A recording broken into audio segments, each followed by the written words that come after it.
За математикийн 2023 оны гүйцэтгэлийн үнэлгээний 1-р бодлогыг бодъё. За тэгвэл энийг юу гэж бид ойлгож болох вэ гэхээр эхлээд за энийг нөгөө янз бүрийн шатны төвшний хүүхдүүд үзэх учраас за дэлгэрэнгүй тайлбарлаж чадах хүүхдүүд нь ямар. За модулын тэмдэг гэдэг бол энэ бол энэ сөрөг тав байна. За энэ сөрөг тавыг чинь бид нар нөгөө тоон шулуун дээр дүрслэх юм бол энэ тоон шулуун дээр дүрслэе гэж бодъё. За тэгвэл эн чинь 0 энэ координатын тэнхлэхийн ихэн за энэ 0 цэг. Энэ 0 цэг гэж явъя. За энэ 0 цэгээс зүүн тийшээ энэ бол 5 нэгж зайд байгаа маа гэж энийг тэгж ойлгоно. Тэгэхээр 1 2 3 4 5. За энд байх нь.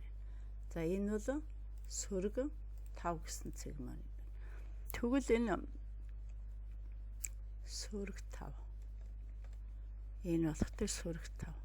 Тэгэхээр бидний энэ модультай тоо гэдэг чинь юуг илэрхийлээд байгаа юм бэ гэхээр энэ координатын ихэн энэ 0-оос энэ цэг хүртэлх зайг л хэлж байгаа юм. Тэгэхээр энэ зүүн тийшэл гэсэн үг.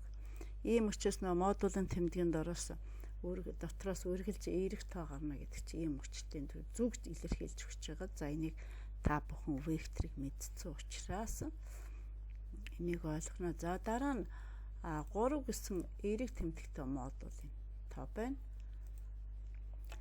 Модуль дотор эерэг 3 байна. За тэгвэл энэ координатын ихээс тухайн цэг хүртэлх зай маань эерэг 3 юм а гэж ингэж энийг ойлгож хийнэ.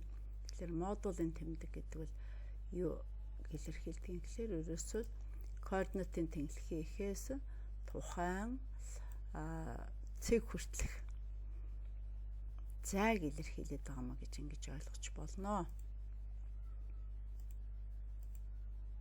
За тэгэхээр за энд 3 гэсэн ийм цэг байх гэдэг энэ.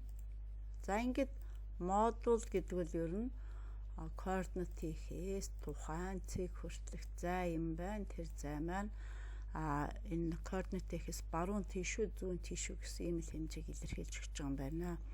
За дараагийнх нь модулын тэмдгийн дор логарифм энд бичих нэртэй. За логарифм 2 суурьтай 2-ны 1. За эхлээд энэ логарифмыг модульгүйгээр нь бодъё. За тэгвэл бид 2-ны 1 гэдэг чинь бол 2-ын сөрөг 1 зэрэг гэдгийг мэднэ. Энийг бодъё. Тэгэхээр энэ тоог бид нэр 2-ын сөрөг 1 зэрэг гэж сөрөг 2-ын сөрөг 1 зэрэг тийм аа ингэж ойлгож байна. За дараа нь логарифмын тэмдгийн чанар ёсоор сөрөг 1 зэрэг гэдэг чинь энэ ерөнхийдөө нэгийг үржих тэр энэ бол сөрөг 1-ийг үржих нь ингээд эн чинь өөрөө нөгөө логарифмынхаа өмнө гарчихна. Энэ зэрэг бол үржигдгүн болж орж ирдэг. За тэгвэл эн чинь ерөөсөө логарифм 2 суурьтай 2 боллоо. За логарифмын суур ба илтгэх зэрэг тэнцүү байх юм бол эн чинь ингээд энэ сөрөг 1 боллоо. Одоо үүнийг модулын тэмдгийн дээр орвол энэ юу болох юм бэ гэдэг дээр ажиллая. За тэгэхээр бид одоо яах ёстой юм бэ гэхлээр за тэгвэл эн чинь сөрөг 1 шүү дээ. Тийм ээ. За сөрөг 1. Одоо тэгвэл энэ модулын тэмдгийн доор логарифм 2 суурьтай 2-ны 1 гэдэг бол тэндээс нөө эерэг тоо гарах гэдэг шүү дээ. Модуль гэдэг чинь зөвхөн нөгөө координатын ихээс тэр хүртэл зай хэдтэй тэнцүү юм бэ гэдгийг олох гэдэг учраас энэ маань ерөөсөө эерэг 1-тэй тэнцүү болж таарлаа.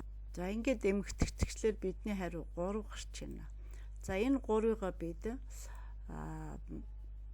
програм дээр үзье. Y тэнцүү 5 гэдэг тоовол.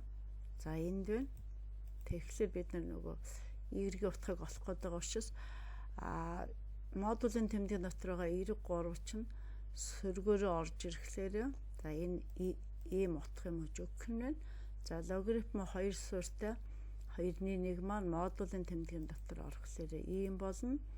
Харин энэ модулгүй гэд энийг хийх юм бол энэ маань сөрөг 2-1 гарч таарна. За ингээд энэ 3-ын нийлбэрийг нэмэхлээр бидний саяны 3 гэсэн үр дүн гарч ирнэ. За ингээд дараагийн бодлогыг хамт хийхээр бол манай сургалтыг дагаад